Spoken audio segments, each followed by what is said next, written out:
So we are SI Woking, the club at the end of the alphabet, when most of us are actually starting to think about lunch. So this is going to be very brief, and it's going to be about our very simple idea, a contact card. This is a little wallet card, and it advertises as on the front, and on the back it has space to write a few key telephone numbers.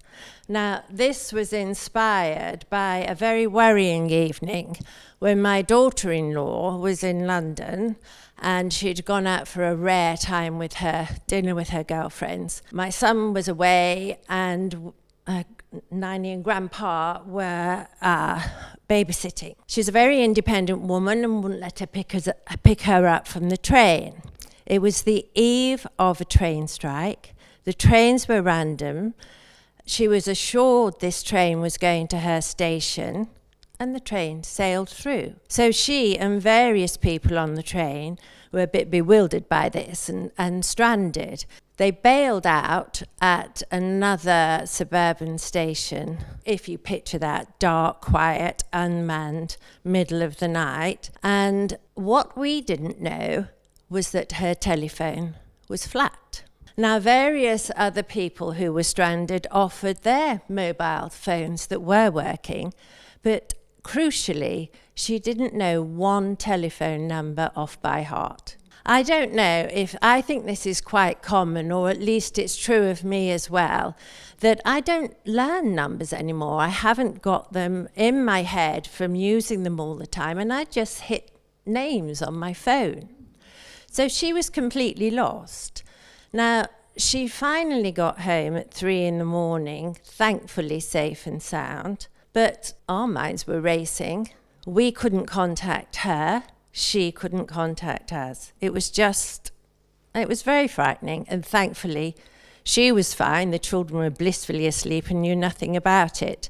Now, she said to us, well, you know, I was on the very intelligent girl, I was on the station and there was this fellow with me who said he was a policeman, and so I felt a bit better that I was with him. Strangely, it was the 1-year anniversary of the murder of Sarah Everard, so that didn't console me very much. This is what this card is for, and I do hope that people will use it, find it helpful.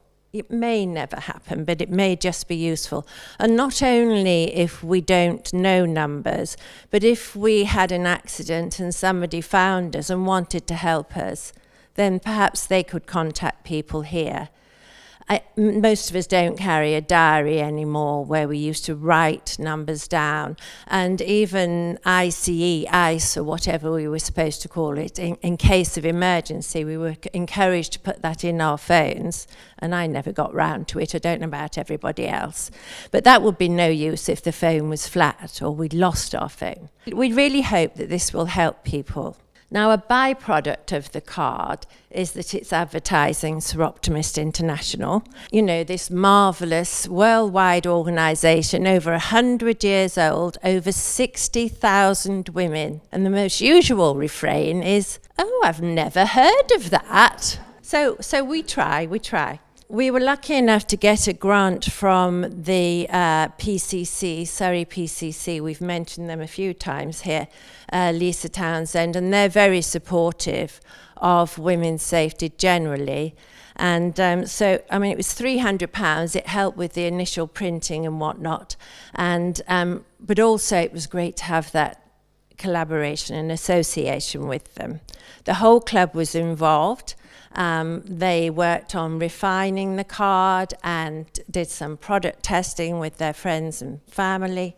So that was really great to have the whole club involvement. We're going to distribute them in cafes, etc., places where we can actually check that they're okay, because we don't want it to look messy. But most people have started giving them out perhaps at their exercise class or their book club and this sort of thing, and they are filtering out. And of course it's for everybody, not just girls. So I'm going to give some cards around. I hope you'll take them. I hope you'll find them useful, and we're very happy to have any feedback. And thank you very much.